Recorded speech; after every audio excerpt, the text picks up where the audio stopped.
Titanic, one of the most famous ships in history.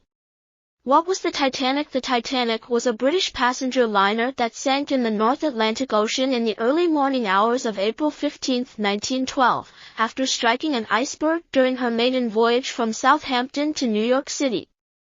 There were an estimated 2,224 passengers and crew aboard the ship, and more than 1,500 died, making it one of the deadliest commercial peacetime maritime disasters in modern history. Why is the Titanic so famous? There are a few reasons why the Titanic is so famous. First, it was the largest passenger ship in the world at the time of its sinking. Second, the sinking was a major news event, and the stories of the survivors and the victims captured the public's imagination. Third, the Titanic has been the subject. What was so interesting about the Titanic? The Titanic was a marvel of engineering for its time. It was incredibly luxurious, with first-class cabins that rivaled the finest hotels in the world. The ship also had a swimming pool, a Turkish bath, and a gymnasium. In addition to its size and luxury, the Titanic was also considered to be unsinkable. This was because it had a double hull, which was thought to be strong enough to withstand any iceberg. However, the Titanic struck an iceberg that was 40 feet high and 300 feet wide, and the damage was too great for the ship to survive.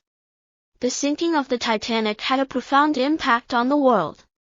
The sinking of the Titanic led to a number of changes in maritime safety regulations. The number of lifeboats on ships was increased, and new rules were.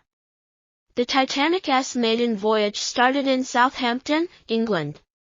It then called at Cherbourg, France, and Queenstown, Ireland, before heading out across the Atlantic, on course for New York. The journey ended in the North Atlantic Ocean after the ship struck an iceberg and sank on April 15, 1912. Timeline of the Titanic's journey: April 10, 1912, the Titanic sets sail from Southampton, England. April 11, 1912, the Titanic calls at Cherbourg, France. April 12, 1912, the Titanic calls at Queenstown, Ireland. April 14, 1912, the Titanic strikes an iceberg at 11:40 p.m. Ship's time. April 15, 1912, the Titanic sinks at 2:20 a.m. Ship's time. The Titanic's journey was supposed to take 7 days and 3 hours, but it ended in tragedy after just 5 days and 19 hours. The Titanic was a ship of dreams, but it was also a ship of nightmares. By Walter Lord. I hope you enjoyed this video about the Titanic.